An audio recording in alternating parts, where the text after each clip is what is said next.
أعوذ بالله من الشيطان الرجيم. بسم الله الرحمن الرحيم. الحمد لله رب العالمين الرحمن الرحيم مالك يوم الدين، والصلاة الله وسلامه على خير خلقه محمد وآله وأصحابه وأهل بيته أجمعين. ورونو دغه بحث نوم دی زموږ دینی مشکل. شیخ علي طنطاوي رحمه الله وایي یو وخت د یو ادیب سره یو ځای سوم چې د اسلام په اړه خبرې را سره کولې. د اسلام کمال او جمال یې بیاناوه او ویل دا لازمه ده چې په اسلامي شریعت عمل وکړو او د اسلام دپاره متعصب واوسو. په خپلو خبرو کې دا هم وویل زه یو متعصب مسلمان یم، که څه هم د ځینې ضرورتونو او ځینو کارونو په سبب په فرضي لمنځونو کې ټمبلي راڅخه کیږي او د ناروغیو له بیرې فرضي روژه نسم نیولی، او ښایي چې کله کله د اجتماعي حالاتو او د ماحول د اوضاع د متابعت په سبب په ځینو رسمي مجلسونو یا په لویو لویو هوټلونو کې شراب هم وچښم.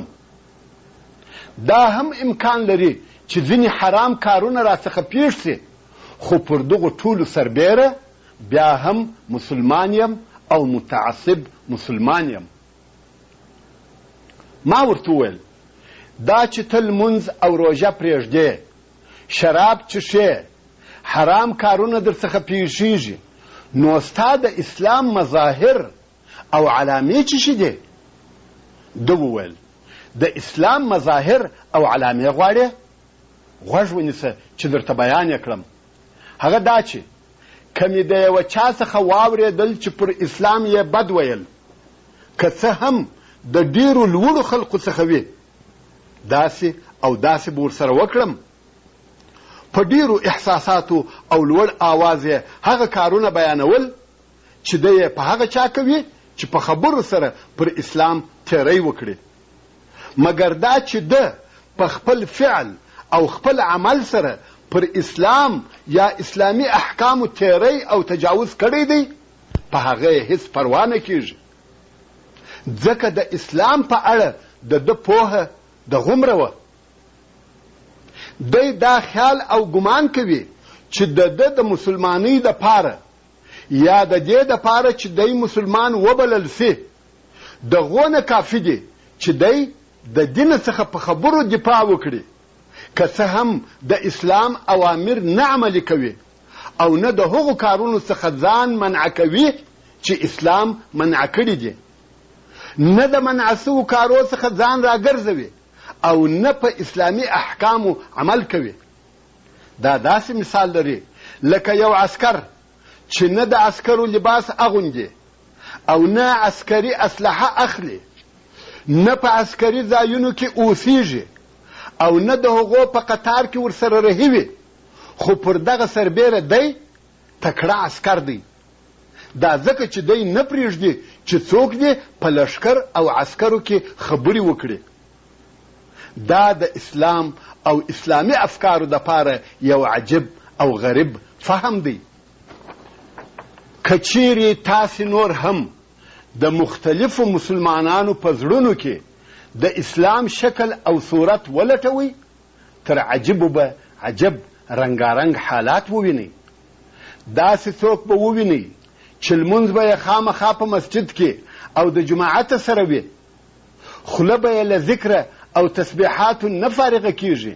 یوازې دا نه چې دی به خپل ځان د ښو خلقو او نیکانو څخه بولي، بلکې د ده ملګري به یې هم صالح او ښه سړی بولي. خو کله چې دغه صالح سړی یو شی خرڅوي، چم او خیانت به کوي، چې وعده وکړي وعده خلافي به کوي.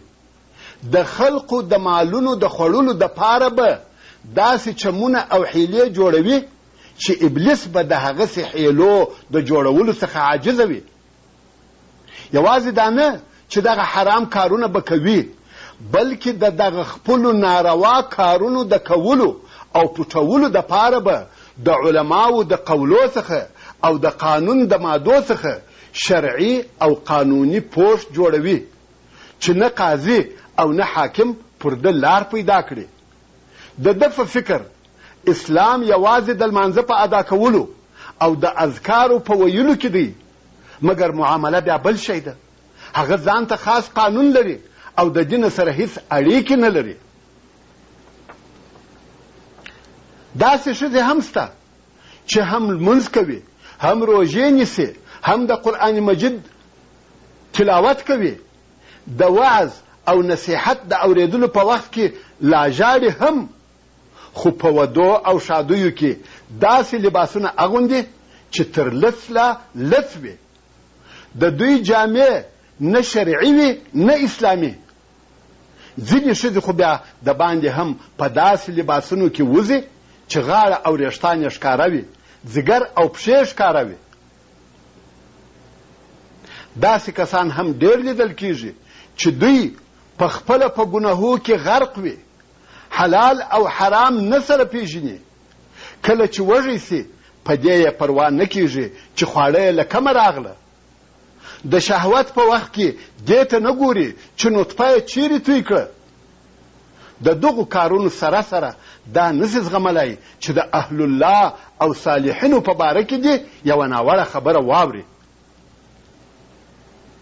د پیرانو او خلیفګانو دپاره دومره په قهر او غضب کېږي چې ریږدي، او په دې نه پوهېږي چې قهر او غضب مې چیرې او پر چا توی سو.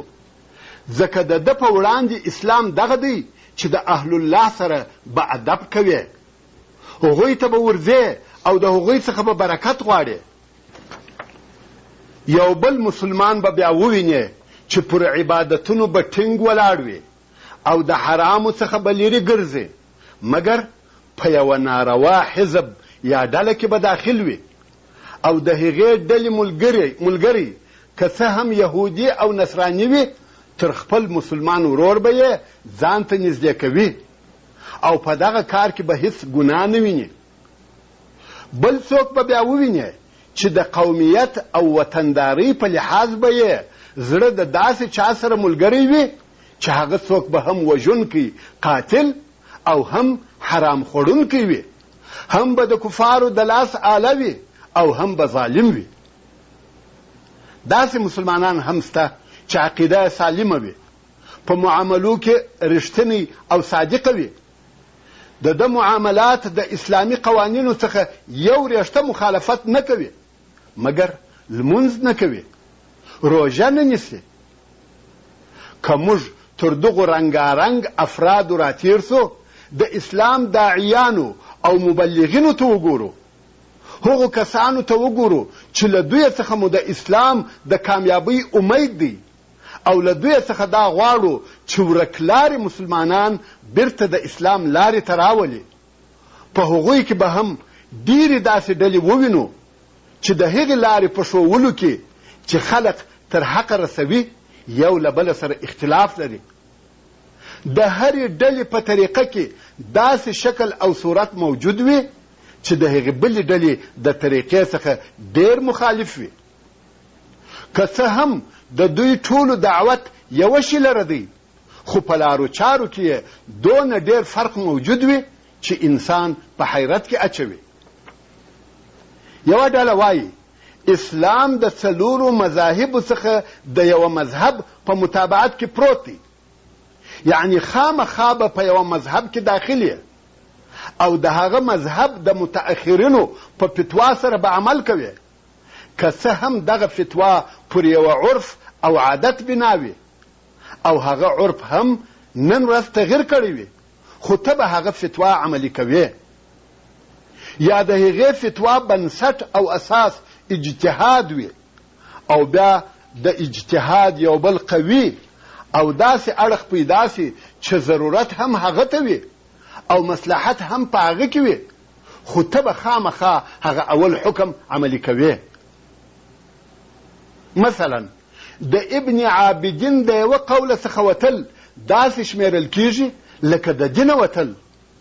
او د دغو خلقو دا عقیده وي چې د اجتهاد دروازه تړل سوې ده او بیا د قیامت تر ورځې نه خلاصېږي، لکه دوی چې پر الله جل جلاله دا منع کړې وي العیاذ بالله، چې بل داسې ذهن دې پیدا کړي لکه د امام ابو حنیفه رضی الله تعالی عنه ذهن، یا دې بله داسې رایه پیدا سي لکه د امام شافعي رحمه الله رایه، یا دې بل داسې نظر پیدا سي لکه د امام مالک رحمه الله نظر، یا دې بل داسې روایت پیدا سي لکه د امام احمد رحمه الله روایت.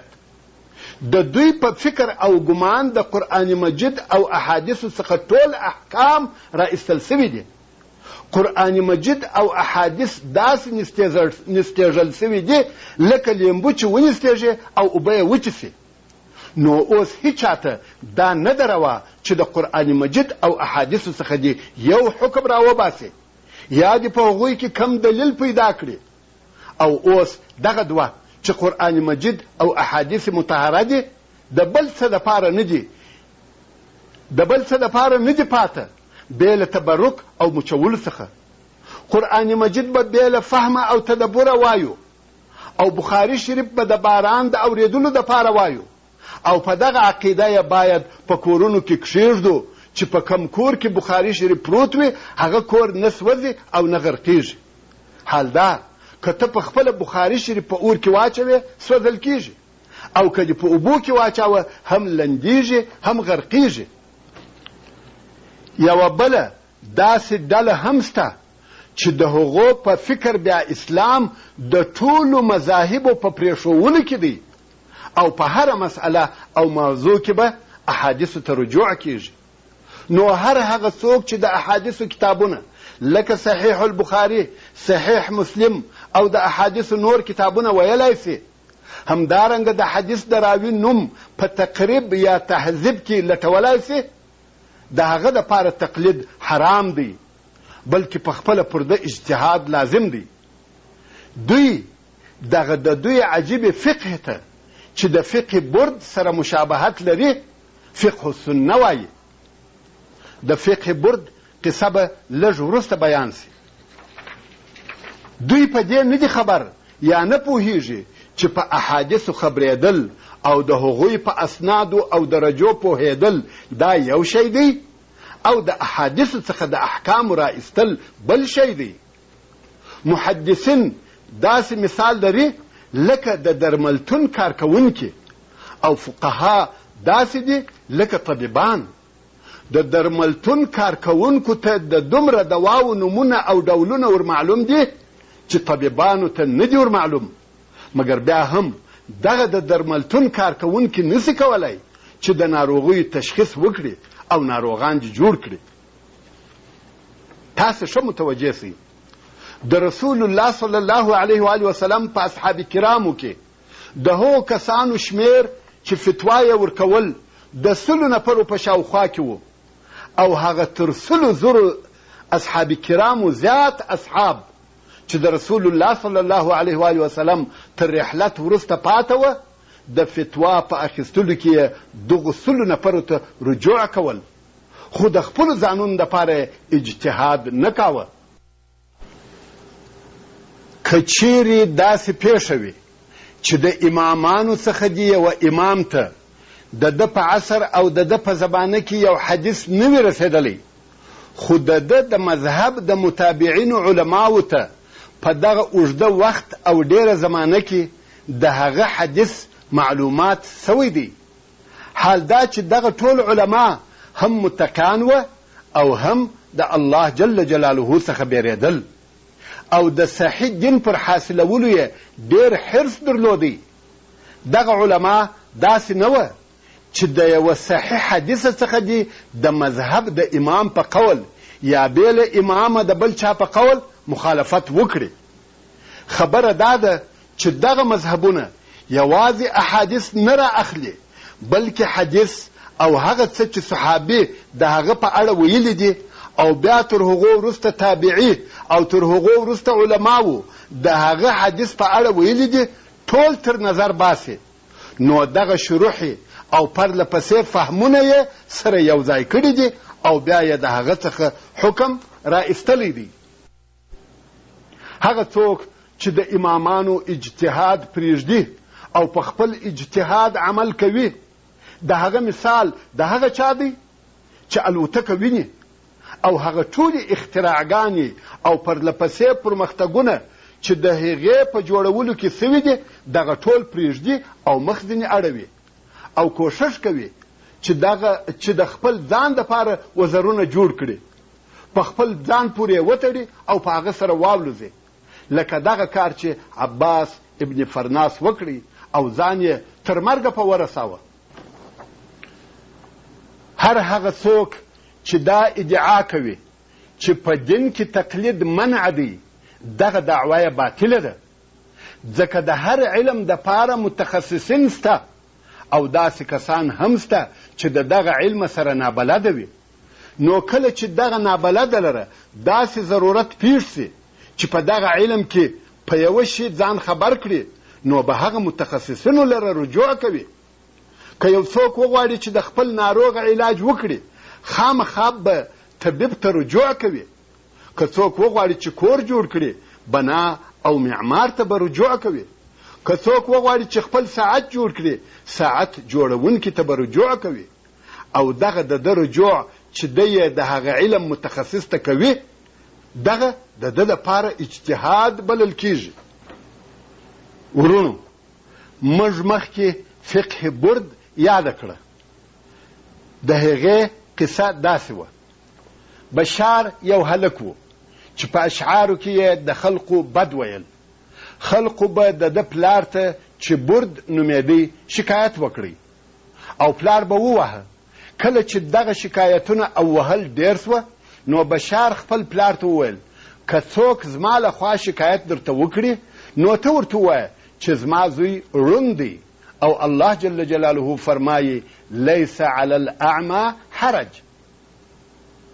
کله چې پلار به یې دغه خبره خلقو ته وکړه، خلقو به وویل: د برد فقه د بشار تر شعر پر موږ سخته ده، دا څنګه فتوا ده؟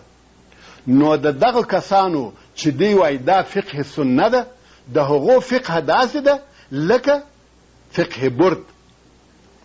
خیر، ځینې بیا درته وایي چې د آیات متشابهات ترجمه او معنا به د دوی پر ظاهره کوي او په دغه دعوه کې تر داسې حده مبالغه کوي چې الله جل جلاله لره حقیقي مخ او لاس ثابتوي او داسې عرش ورلره ثابتوي چې وایي الله جل جلاله پر هغه استوا وکړه، العیاذ بالله. او د هر هغه چا سره چې دغه متشابهات له حقیقته مجاز ته اړوي، په سخته سره مقابله کوي. او د دغه قول ویونکي هم داسې کسان دي چې اعلام او د مسلمانانو د لویو علماو څخه دي، او د دوی په دعوت کې هغه مهم شی او د دعوت شروع یې هم دغه موضوع وي. د دوی هغه شاګردان چې تر اوسه د اسلام رکنونه او د لمانځه شرطونه نه وي ورمعلوم، د دغې د باندنۍ موضوع سره ناڅاپه او په بې علمي کې مخامخ سي.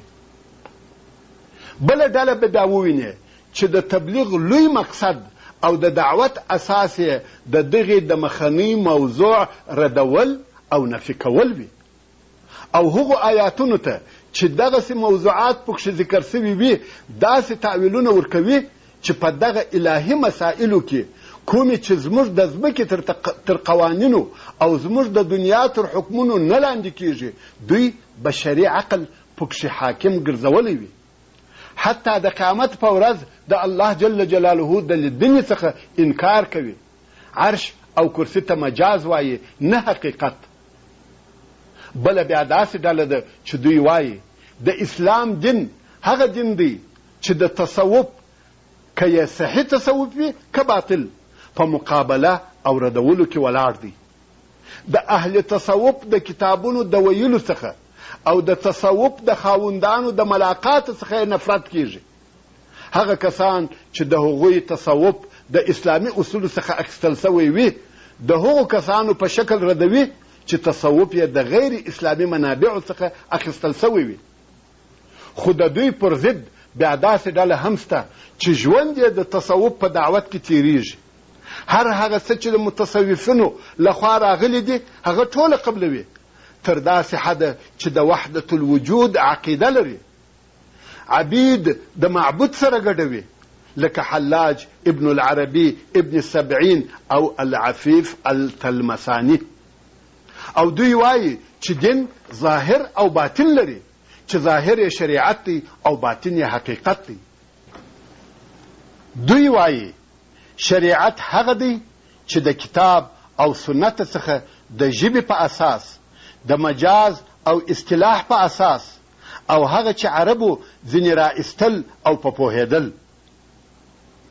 او حقیقت یې د متصوفینو هغه تأویلونه او تفسیرونه دي چې نه رسول الله صلی الله علیه و آله وسلم هغسې ویلي دي، نه خلفاء الراشدینو او نه عشره مبشره وو، حتی هغسې ترجمه یې نه په صحابه کرامو کې، نه په تابعینو کې، او نه مجتهدینو امامانو کړې ده، او نه د عقل سره برابریږي، نه د نقل سره.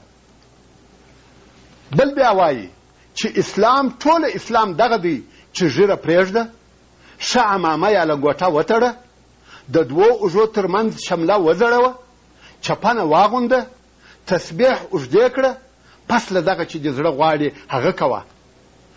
دغه د دین رنګارنګ مبلغین او داعیان تل تر تله په اختلاف کې دي، ځینې نور تر ستوني نیولي دي، تل مناظرې او مجادلې سره کوي، یو او بل په بدو الفاظو سره یادوي. او دغه اختلاف یوازې په پاکستان او افغانستان کې نه دی، بلکې ټول اسلامي ملکونه یې نیولي دي. څوک اهل حدیث دي چې د هیڅ مذهب متابعت نه کوي، او څوک له خپله مذهبه یو ریښته قدرې هم مخالفت نسی کولی، لکه دغه مذهب او د مذهب اجتهاد چې منزل کتاب وي. څوک بیا پر تصوف رهي دي، او څوک د تصوفو مخالفین دي. دا خو د مبلغینو او داعیانو اختلاف دی، خو د دوی ټولو دپاره بیا نور دشمنان سته چې هغوی یوازې د دوی نه بلکې د اسلام دشمنان هم دي، چې هغه دشمنان ملحدین، کمونستان، دهریان او هغه مفسدین دي چې د مستشرقینو تابعین دي. دغه ټول دشمنان دغه اسلامي اختلاف ته په خوند او مزه سره ګوري او په خوشحاله کیږي، او بیا هغه خالی میدان ته چې موږ پرې ایښی دی دوی وردانګي. یوازې دوی په هغه میدان کې ګرځي او څه چې زړه غواړي هغه کوي. خو په حقیقت کې اسلام، هغه اسلام چې زموږ پیشوا رسول الله محمد ابن عبد الله صلی الله علیه و آله وسلم راوړی دی، یو اسلام او یو یې مفهوم دی. نو دغه اختلاف د څه لپاره دی؟ که موږ په خپله په هغه شکل او صورت کې اختلاف سره ولرو چې باید پر هغه طریقه اسلام بیان کړل سي، نو موږ څنګه کولای سو چې اسلام د خلقو فکرونو او ذهنونو ته ورننه باسو؟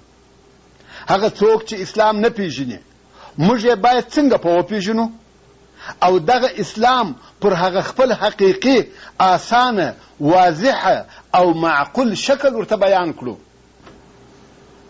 زه نه وایم چې د ټولو انسانانو فکرونه او فهمونه دي یو سي او اختلاف دي منع سي، او نه دا ګمان کوم چې دغه کار دي وسي. الله جل جلاله د سورة هود په 118 نمبر آیات کې فرمایي: ولو شاء ربك لجعل الناس امة واحده. یعنی که چیرې ستا د رب عز وجل خوښه وای، ټول خلق به یې یوه ډله پر یوه دین چې دین مبین اسلام دی ګرځولی وای. خو د یوه الهي حکمت دپاره خلق سره مختلف دي. بلکې زما د خبرو مقصد دا دی چې موږ باید پر هغه کړنلاره، پر هغه طریقه اتفاق ولرو چې په هغه سره خلق اسلام ته رابولو. هغه شکل او صورت مو باید یو وي چې په مدرسو کې شاګردانو ته اسلام بیانوو، یا یې د مساجدو په وعظونو کې عامو خلقو ته بیانوو، یا یې په غربي ملکونو کې کفارو ته بیانوو او ورته ووایو چې دغه د اسلام اساس دی، دغه یې ارکان دي او په دغه ډول سره انسان اسلام ته داخلیږي. موږ باید د اجتهاد او تقلید په اختلاف خلق په حیرت کې وانه چوو. موږ باید خلق په خپلو هغو فردي او شخصي رایو سره مکلف نکړو چې ټول مسلمانان په هغوی سره اقرار نه کوي یا ټول مسلمانانو ته قبول نه دي. والسلام علیکم ورحمة الله وبرکاته.